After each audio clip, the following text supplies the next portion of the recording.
It's night and day.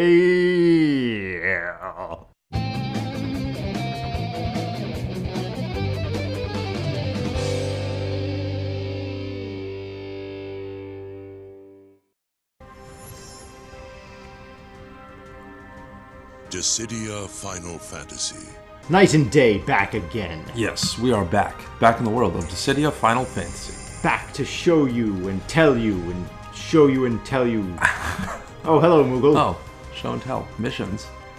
Yeah, they added this thing to the game where you do certain actions in the game, perform a free dash while grounded, perform a free dash while airborne, blah, blah, blah, blah. Just do normal crap in the game and you earn guild rewards. Interesting. So it's kind of cool. I do like that they implemented that. Yeah, I mean, I guess it's just something to help you get extra gills so you can unlock everything faster and whatnot. Because if you have like a lot of characters that you like and you want to unlock a lot of their stuff, then yeah, you can do that a lot quicker rate. Yeah, because the gear and the skins are very pricey. Yeah, they're not cheap by any means. So today we're here to talk to you about Yuna. Yes. Yuna, the summoner female lead character from Final Fantasy X. And she's awesome. The new DLC is about her. She's one of my favorite characters in the entire series. Oh, wow. She's got like this traditional kimono looking thing. As we talked about before when we saw her in the cutscene, which I'm thankful that Square actually did include her in the cutscene. Good job, guys. Just keep that up. Try to do more of that. They kind of did what we were talking about them possibly doing before, though. They waited till there were several characters that came out, and they grouped them together. All together, right? Yeah.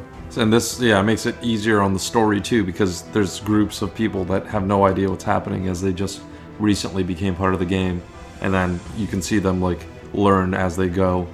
It's an interesting way to do it. Yeah. But anyway, here's Yuna. Her normal skin is based off of her outfit in Final Fantasy X, which a lot of people were curious before she was released. Would they implement her the way she was in Final Fantasy X, or the way she was in Final Fantasy X-2? Because the game, Yuna has a completely different character design, and there's reasons for that, and we'll get into that when we go over her character. But first, we'll show the other skins here, or the other color variations of the primary skin. Oh, that's nice. Going with the red and the kimono. I don't know. I don't think it really flows well with the blue as much as the white does. With the staff that she has, or? I just mean the red arm accents and the red main body just doesn't go nearly as well with the blue skirt. Because here, with the main one, like the white floral pattern in her skirt also goes, or the white pink also goes with the white. It matches pink. It matches her arm, whatever. Right. Well, whatever those things are. Flaps. Flap wings. Yeah, flap wings. It matches her flap wings quite well. But the I guess in this one it has the purple dress and the pink flowers. The purple and pink usually vibe well, I think. So I think this looks pretty good. I don't like it as much. I mean, I'm obviously quite biased towards seeing the original one for years. Yeah, it's been one of my favorite games, one of my favorite characters. I just don't like the way the red meshes with the blue/purple skirt here nearly as much as the traditional white and pink meshing with the blue skirt. Yeah, I like the wing flaps and how they match the colors on the bottom and everything like that too. I think as an entire thing it flows a little bit better. Yeah. I mean, to me, white and blue are more complementary than red and blue. It's not a combination that you see as often. Like if it were red and black, I would like it better. Right, yeah. Or even red and white. But anyway, moving on. Let's check out the third one. Oh, this is like oh wow. I like that like cool gradient. Yeah. On that. That's a really interesting take. Yeah, they went with some sort of summer theme, I guess. Yeah, and then her belt is black, which I think that's a strange call there, but I don't know. This one's interesting. I like it. Yeah, it's definitely a bit of a more riskier, I guess, if you want to say. Like it's not as just cut and dry as just like a solid color kind of thing. So I think that's pretty cool. Let's check out the weapons. Yeah. All right, so these are all different weapons of the types that she can actually get in her game. Cool. So she has access to all of these in her original game? Yeah. Okay. The way weapons work in that game is kind of unique compared to most games. You can customize a weapon, so you get a weapon that has X number of slots on it, up to 4. Okay. And then you customize it by adding abilities to it by using certain consumable items in it. So you can add super powerful abilities by using super rare items, or you can add kind of minor bonuses by using more common items, Right. you know, the usual kind of thing. Right. But in most Final Fantasy games, you don't really customize weapons that freely. And then, depending on what you put in it, the weapon is generated with a different look and a different name. Oh, wow. So there's a lot of freedom there.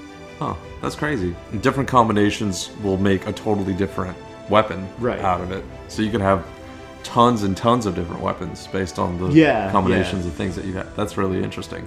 And for armor, it's more relevant because there are also just what is called celestial weapons, which are the best, not necessarily the best for everyone in all circumstances, but they're extremely high quality, and each of them comes with a certain bonus that can't be added to a weapon. Oh, okay. Like Tidus's, for example, will do more damage if he has higher HP. Okay. That sort of thing. Oh, interesting. So even though some of them have abilities on them that wouldn't be the absolute most efficient for one of the 4, they're usually still better anyway. Okay. So the alternate skin for Yuna in this game is actually her wedding dress, which is based on, obviously, a part of Final Fantasy X where she was going to be married. We'll get into all of her backstory as we get further into the video, but at one point, to do the summary, and this is a spoiler for Final Fantasy X, of course there's going to be spoilers for Final Fantasy X story throughout this, and the sequels as well. So yeah, if you have not played Final Fantasy X, this one, we're going to go into a lot of spoilers, and that game has one of the best stories in all of gaming. So it's more worth it to check out the game for yourself and not get spoiled. That said, now we're going to go into the spoilers, so you've been warned. If you want to be spoiler free and play the game for yourself, go ahead and do that. If you're watching this video, you've probably already done that, so you're probably safe. But just in case, I'm just throwing that out there. It's an amazing story. You should definitely experience it for yourself. So at one point in this story, there's a proposal to her, and she deliberates on whether or not she should say yes. And the reason it's a big deal is because she has feelings for Tidus. The proposal does not come from Tidus. The proposal comes from Seymour. It's a malevolent kind of manipulator, but has presented an option to her where if they're to be wed, it can actually help improve the situation for the people as a whole. So it's kind of tricky. Interesting. In the end, she does decide to go through with it, and the party decides to try and break it up once they learn what's going on and they understand she's actually going to be in grave danger. She goes through with it, that sort of thing. Anyway, she's in a wedding dress, which is really, really not what you would fight in ever. So that's the alternate skin. Oh, that is awesome. And it looks cool, and you know, it's very elegant. Yeah. Like her concept, as you've seen here. But yeah, it's just, you would never fight in a wedding dress. It's one of those really inconvenient kind of times to be caught in a battle, I imagine.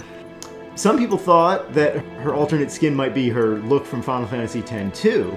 And again, they thought her gameplay might be entirely from Final Fantasy X-2, or it might be a mixture between 10 and X-2. But so far, they went with 100% Final Fantasy X as the full-on summoner Yuna. And we'll get into that and part of the controversy, or why certain people were so passionate about wanting it to be one or the other, as we start showing the gameplay. Okay, yeah, And sounds going good. into the story of her character. We will meet you guys there. Yes, indeed. We'll meet you guys back there. All up in there. Oh no. It's that kind of show.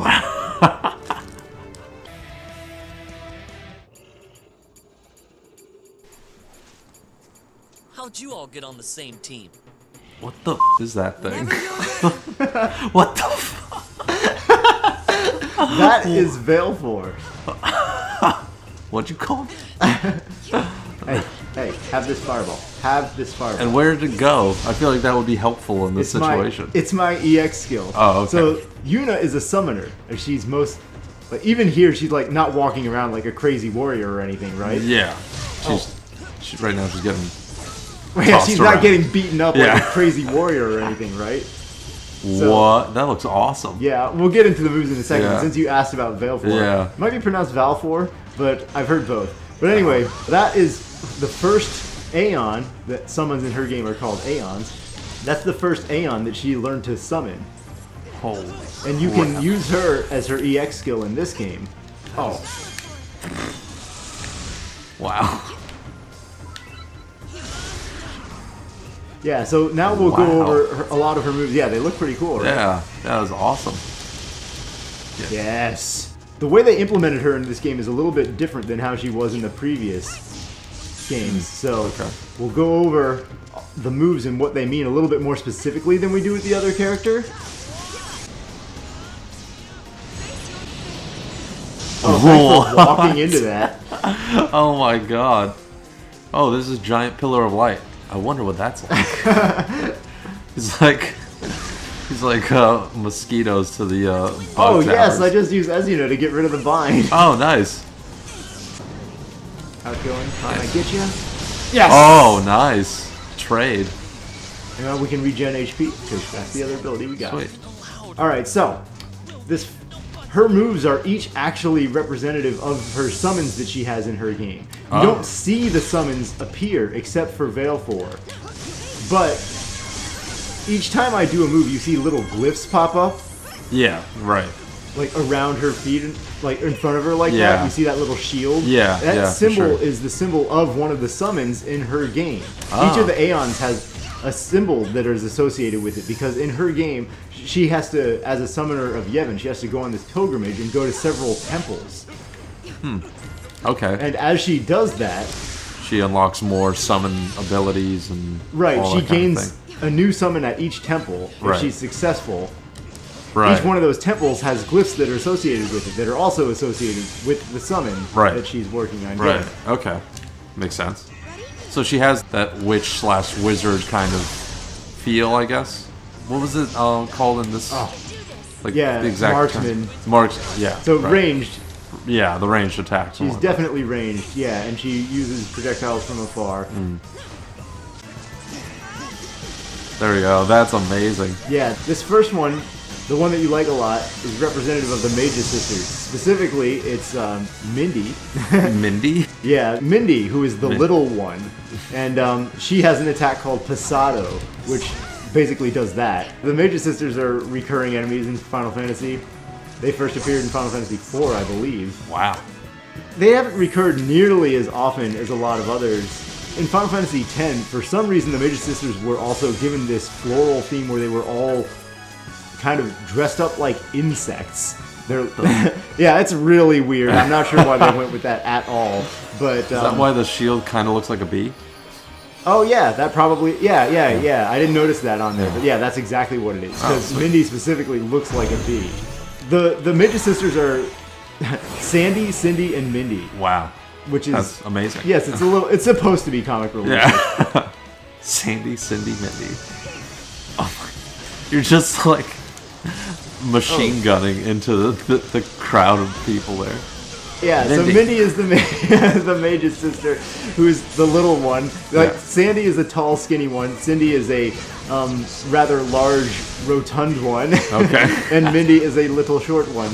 Mindy in that game is dressed like a little bee, and she shoots this Pasado effect, which shoots the heck out of the enemy with a ton of really quick little bursts. So Makes sense. that's what that is coming from. All right, So yeah. next we've got Oh. this is Wakasashi.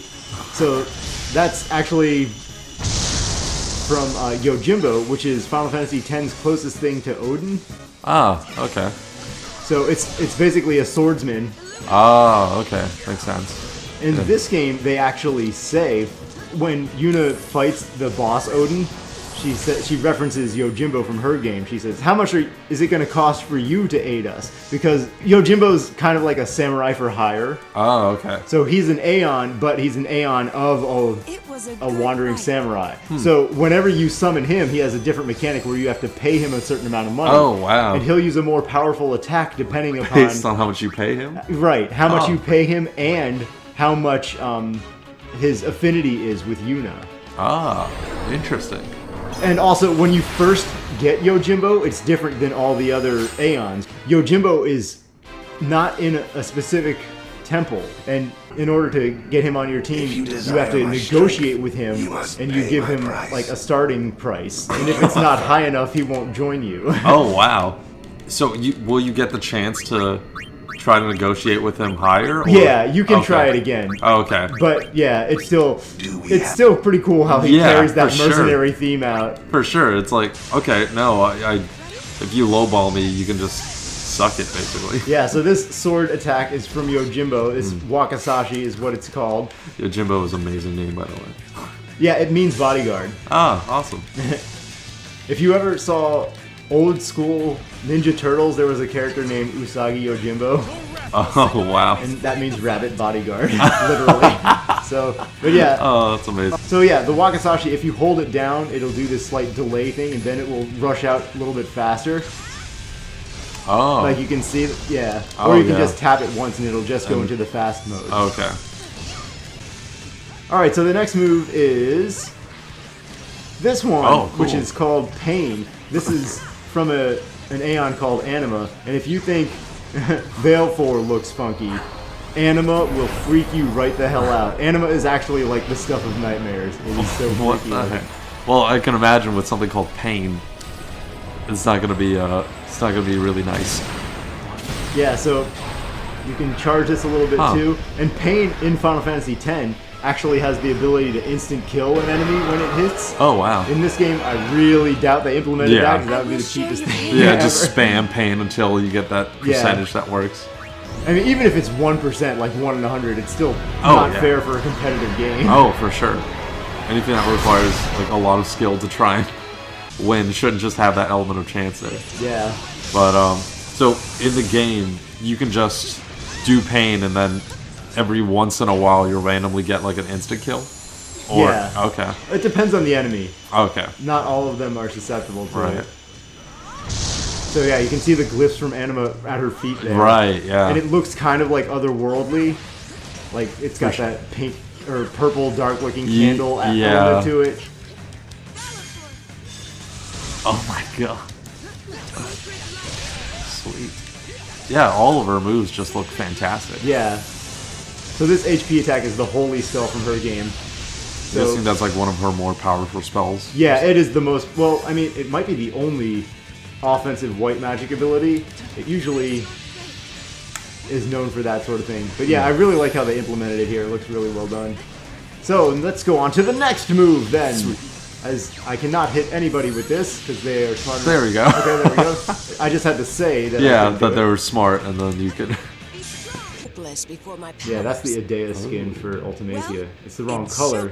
The one that was the right color before was the black one. It's like a skin-tight black dress. Oh, okay. The hat and the collar ruff thing are still right, though. Just chasing her down. Hey, you get back here. Hey, show us your dress. Yeah, I want to see your fashion dress. Oh. So the jumping attack is called Arrow Spark, and you can hit it just once, or you can spam it for 4 consecutive hits. This is the ability from Ixion. You'll probably remember Ixion as the horse we beat the shit out of in Record Keeper. Oh yeah, that's right. It's the lightning horse. You look pretty familiar. That's pretty cool. Oh, you think you can debuff me? As you know, Psych. I like it. I didn't think I'd be able to actually use it as much as I have been, but who cares? And you can see the glyph that she summons there. I think Ixion is from Jose Temple, so that's the Jose. symbol. Yeah. Okay. D-J-O-S-E. Jose Temple. Jose. Which is a pretty cool looking place in the game. A lot of places are really creatively done in that game. Alright, so next is an attack from Shiva in that game. Oh, sweet. This is called Heavenly Strike. The giant icicle falls from the sky and smacks somebody right in the head. Sweet. Nice. So you're hailing on people. Boom! Massive chunks of hail. It does a decent amount of damage. Oh, Sephiroth. Spears of ice. Wow. Oh, speaking of Shiva. So, did we borrow that from you, or are we in trouble now, or what? How did that work? She has a different Shiva with a totally different look. So right. I believe the implication with all of her moves is she's summoning the summons from her game. Okay. And the way they decided to implement it in this game is completely different than how they did it in the previous Dissidia game. Huh. So in Duodesim, the previous Dissidia game, Right. the sequel to the first Dissidia, although it was kind of a prequel and partially the same anyway. But in that game, what they did was they still had Yuna have her summons do each attack, but instead of just the glyphs, they would have half of the summon's body like kind of appear through the glyph portal. Oh, cool. So that it looked like the summon was doing the attack more directly. Was like from whatever dimension it exists in, and then doing that attack. Yeah. That's really cool. In this game, Valefor is done in extreme detail instead of just half of its body coming through an animated portal. Right. So there are people who argue for both because obviously it's pretty cool to see the summons coming through the portals. Oh, yeah, for sure. But the summons weren't animated well or anything. It was just like you see the upper half of the summon and an attack flies out, that sort of thing. Right. So they could have done that in this game. I think the concept would be if there were limited resources. That game was a 1-on-1, and this game is a 3-on-3. Right. And so I don't think it would be possible for them to have made every summon to the detailed degree that Valefor is. Because when we summon it, Valefor looks great. Yeah. Like in the intro cuts, you see Valefor fully animated, flapping her wings, and, the full deal. Yeah. Even in the intro screen, I was like, what the heck? That looks fantastic. That looks like one of the summons that, like a Bahamut or like a Freet or a Leviathan or whatnot. Like they did a lot of really good detail for that. So to have that in every one of her game summons would be insane. Right. And then in the crazy case scenario, first you would have to have that for one unit, but you would also have to have it for 6 units. Oh, If everyone chose Yuna as their character, which you're able to do in this game, then I don't think that the engine could handle 6 Yunas, and if she had 7 summons that were all fully rendered in the super hardcore HD graphics, I don't think it would work that way. That would be insane, yeah. So due to what I'm sure would be the technical limitations, they didn't implement all 7 summons at like super hardcore HD graphics. That'd be awesome to see, though. Yeah, it would be pretty sweet if they could do it. Yeah, if they could find a way to make that happen. I don't know if that's something that maybe in the future, with like future consoles and whatnot, because hardware limitations, there's not anything really you can do about that. Except just wait for more powerful consoles, I guess. Yeah. Yeah, I mean, you can see both sides, but you guys should tell us what you think. If it's a given that you can't have everyone rendered like in super high quality detail. HD, if you can, then obviously that's what you want. Oh, yeah. But if they can't due to technical limitations, would you rather have one really awesome Aeon or 7 kind of half-assed top half of an Aeon peeking through a portal and not really animated fully Aeons? So you can let us know what your thoughts on it are. Here's Bahamut to show that the next one is going to be from Bahamut. Oh, sweet. Which is this move here is from the Bahamut from her game, which looks pretty cool. That is awesome. Yeah, it's called Impulse. It's a move that the Bahamut in Final Fantasy X has. It looks pretty badass, and it's really powerful. So it's a really good go-to. I love the like glyphs you can see as they shoot the that mass out there. Yeah. Yeah, that looks so awesome. So, yeah, that one's from the Bahamut of that game. It looks really cool. Yeah, that one's my favorite one so far. And there's one more. Sweet. Which is the dash attack one, which is just that really quick fireball. Oh, okay. Which, as you could guess, is from the Ifrit of that game. Yeah, that makes sense. It seems like a very Ifrit thing to do. Oh, nice.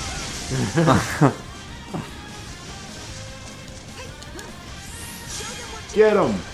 Yeah. Oh, what? Yeah, so now we can get into, since we've seen all of the summon attacks. Oh, sweet. It expands. Yeah, it's pretty cool. It is a cool looking fireball. It's simple, I mean, but that's an Ifrit kind of concept. Yeah, exactly. Oh, did we seriously lose? Yeah. Wow. That just happened because lightning is a god, apparently. We tried our best, and still. Alright, so now that we've gone over all of the individual moves that she has and each summon that they are from, we can go into the different uses for Valefor, because Valefor has a lot of different potential uses to it. Her. Valefor is female, by the way. Okay. Valefor is a her. Okay, cool. What? Oh. I just thought you, like, ripped a piece of the crystal off as the ice, like, went around it. So, I noticed, like, Valefor has numbers that go around it. Like, you're getting 3 now. Yeah, the EX working skill. 4. Yeah. Yeah, you're right. The EX skill has charges. It can go up to 5 max. Okay. And, yeah, so if it's at, depending on what charge it has, Valefor can have different moves that she uses. Okay. Oh, that was so awesome. Oh, man. I stuffed Kane as he did the jump. I can't even do that on purpose. So, Valefor can only do 1 attack per, like, number that she has, I guess? No, actually. Oh, so wow. there are a couple different attacks that she can do at different stages. Lend us the strength to And end if this. she can always do, yeah, I don't know, 100%. All right, so at stage 1, Valefor does an attack called Sonic Wings, which is an attack that she can do in the game, of course. Right. So let me try and hit that. Yeah, so right now, that was stage 1. Okay. When I was attacking Tidus, Valefor came in and helped me combo. So okay. she can do, if you're hitting somebody, she can add to your combo at that point. Okay. So that's what level 1 gets. Right. Level 2 has 2 different attacks. One is Energy Ray and one is Energy Blast. Those are her 2 overdrives from Final Fantasy X. Where the overdrive is basically like your limit break or your character's super attack in that game. Most of the Aeons only have 1, but Valefor has 2. Oh. This is Energy Ray, the starting one. It does like a giant laser across the ground, and then right after the laser strikes, the ground, an explosion erupts from the ground. Yeah. So that's what we saw right there. I'll try and do it from an angle if we can, because it looks better horizontally, where you can see the laser strafe across the ground more cleanly. Oh my god. And then in the air, let's see if we can get this angle off. Whoa. Oh. Yeah. Alright, so level 2 in the air does Energy Blast, I believe, instead of Energy Ray. Okay. And that is her second limit break. And in order to get that in Final Fantasy X, it's kind of, you have to do a secret side quest. Oh, cool. She doesn't come with it by default. Like, all the Aeons come with 1 limit break by default. Okay. And then, okay. But she can get a second one. Sweet. So we'll show that one now. And you just do that by jumping in the air and summoning her. Yeah. Oh, cool. And she summons a glyph rift kind of looking thing of her own, and then, you know, a bunch of little projectiles fly out from it. Right, yeah.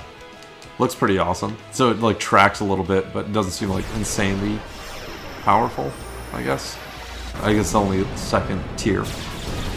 So, at level 3, there are also 2 different attacks that she can do. Huh, okay. So, the first one of them is what we've seen a couple of times, where if Yuna's being attacked, here, I'll try and get hit, you can break the enemy combo. Oh, right, and right. Valefor will do what's called Ascend, which will interrupt the enemy combo.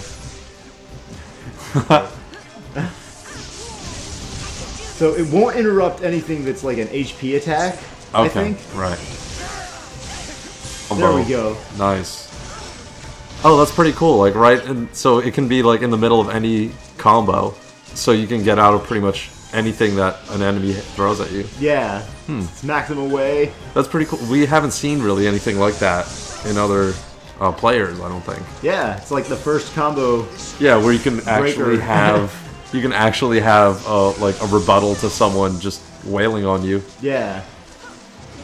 So one other thing about her EX gauge in Valefor is if you use one of the moves, any of the moves that you use will always take the amount of charge that it costs. So it's not going to be one of those scenarios where anytime you use it, it starts back over from 0. So you can choose which ones you want. Even so, say you're at level 5, you can choose to do a level 2 move, and it'll go to level 3, and then it builds back up from there. Right. Okay. Oh, that's interesting. So you don't have to like. So you can play with it strategically. Yeah. Right. Oh, that's interesting. All right. So now we've got 4. Now we're fully charged. So we'll do the other attack that you can do with 3. So 3 has either a counter, which is defensive, or another attack. Attack. Okay. Right. And the attack that can be done on 3 is actually an HP attack. So unlike the other attacks, which are bravery attacks, the last attack that she has can, kill the opponent. Right. It uses the same. It still uses Yuna's bravery. So Yuna's bravery will still go down to 0 after you connect with it successfully. Oh, okay. And it will still hit for whatever value she has at the time. Right. But it's really fast, and it's probably harder to dodge. Like the ones that we've seen of her HP attack so far, you can see it coming a mile away. Right. Like the Holy has the pillar of light come up at the ground. All right, now let's try to see the Valefor version. You just hold it down, and Energy Nova comes out. That giant glyph comes out, and she strafes up to whoever your target was. Huh. In this case, Cecil beat the hell out of me, so it did absolutely nothing. But we'll see if we can't get another try in here.